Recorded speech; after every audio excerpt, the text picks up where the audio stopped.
Well, welcome to Noel's World of Whiskey. So we've been doing the Glen Scotia Distillery in Campbeltown, and instead of going for the Springbank here, I was thinking of doing this, but I think I'm going to do the last of the Glen Scotia. I'm going to go after the 15.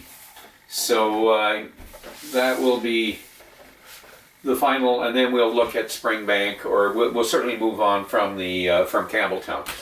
Just wanted to show you some things here that a person should pay attention to in Canada. I am showing here a 42-year-old whiskey.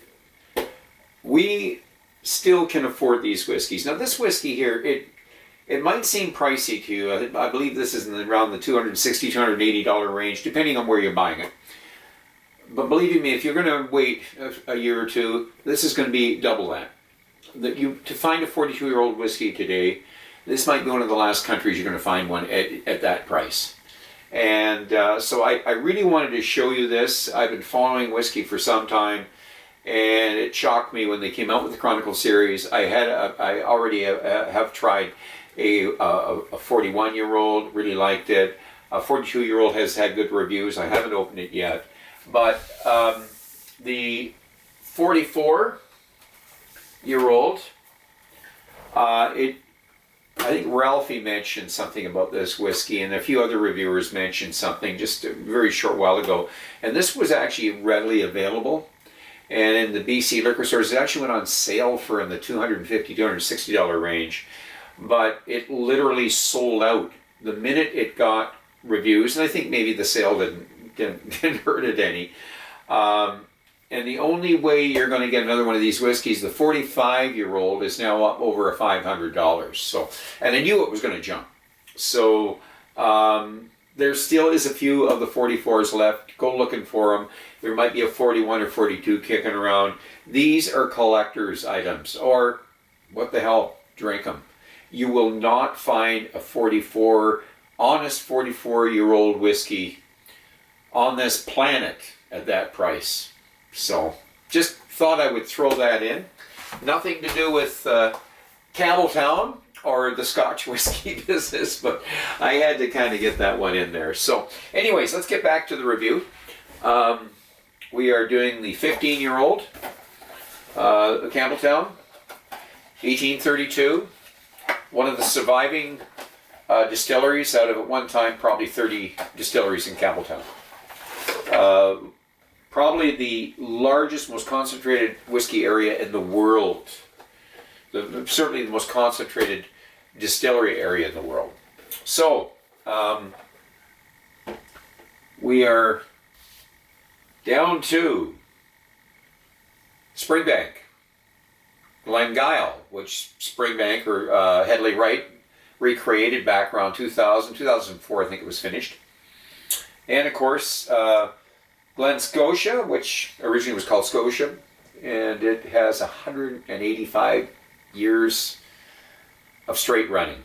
It's had some, typical, stoppages, like during the wars. I'm not certain if it was the First World War, Second World War. They've had a few slowdowns, but it's kept going. The equipment's always been there, ready to go. So, anyways, something can be said about any of those distilleries that survive the tough times that a lot of the distilleries in Scotland went through. Well, distilleries all over the world, for that matter. So, anyways, here we are, new bottle. We'll give it a pour.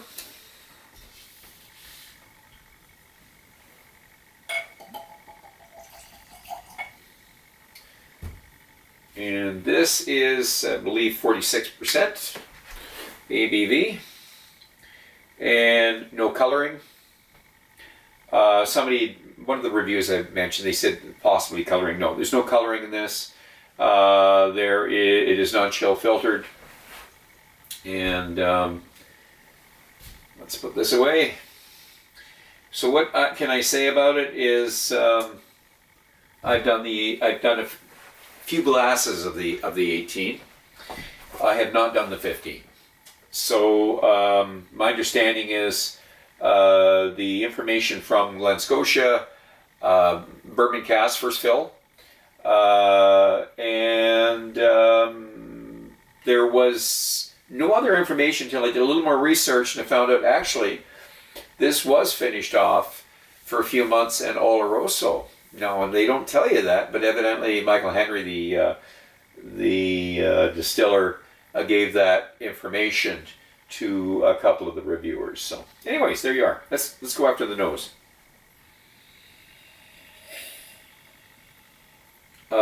Yeah, getting back to the double cask here, and maybe even a mixture between the double cask and the Victorian, because we are getting some fruit, but there's sweetness, vanilla fudge, but we're getting some tartness to it, citrus.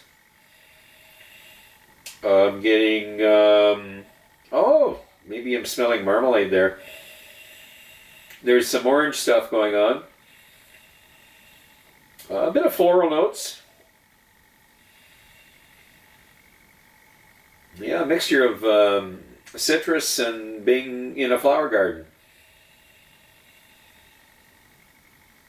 Ah, nice. Very nice.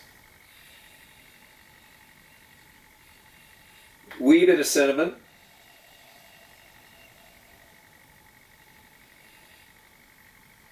And yeah, there's enough honey in this here that, and it's the floral honey. Very floral. Okay. The palate.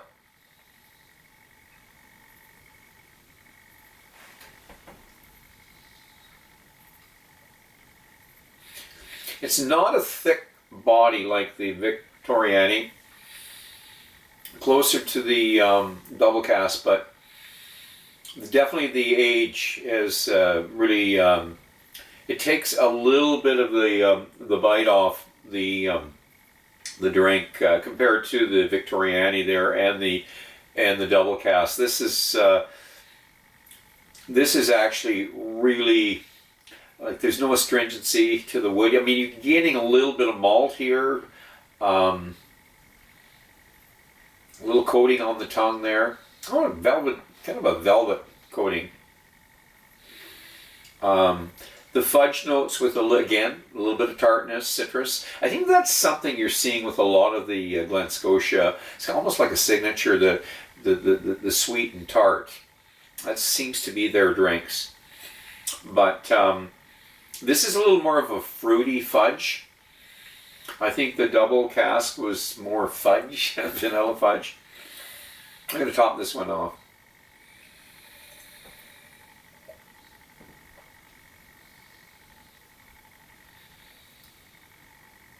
There's almost a little bit of Speyside to this.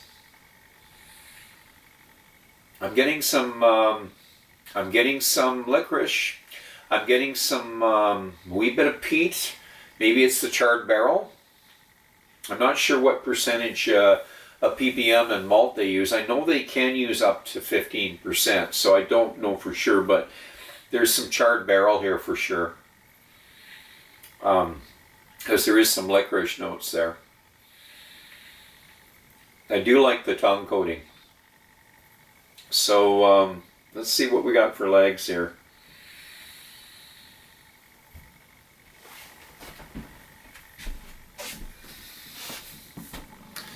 See if we can. There is legs, but no coloring for sure. There's no coloring in that. So I thought I read it there someplace, no coloring, but I can tell basically if they put coloring in this, it's very slight. Okay, the finish.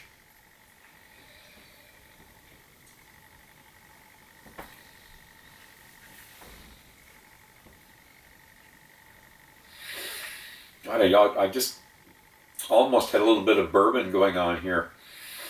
Maybe that's the bourbon barrel influence. It certainly focused the maturing 15 years in first fill bourbon barrels and that. So that's probably what I got. It is a really nice, smooth drink. and when I say smooth, it's smooth as it doesn't have any astringency, as I mentioned. It doesn't have there's no real bitterness to it or bite to it, but it's going to be short, medium finish. It's not a long finish. Medium-ish, on the short side. I do think that this is going to be easier for most people getting into, let's say, any of these, the Victorian, the double cask. This is an easy one. It's a very easy one, and there's no burn to it. It's at a 46%. It's a pleasant sipper. I'm going to add some water. When I say pleasant sipper, what I'm saying is, like a lot of your Speyside drinks that you're familiar with, and I would say maybe something like a Glen you get a 15, and compare this to a 15 in a Glen there might be some more complexity to it, but it still has that delivery where it's just so easy to get through a dram, and that's what this is going to be, very easy to get through. So, with water.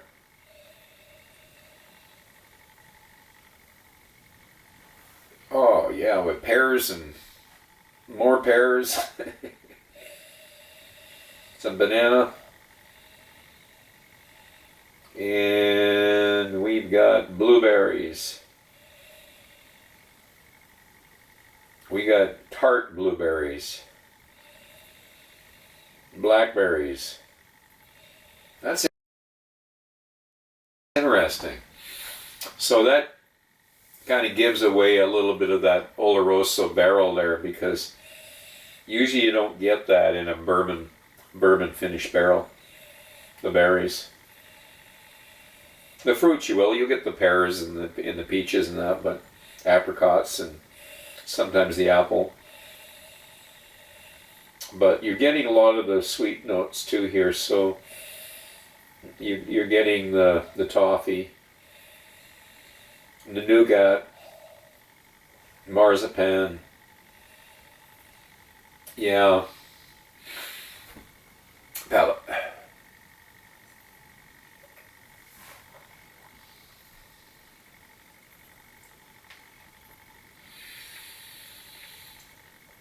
Oh boy, it's just so much like a Speyside drink, this one here. More so than the other two there, so.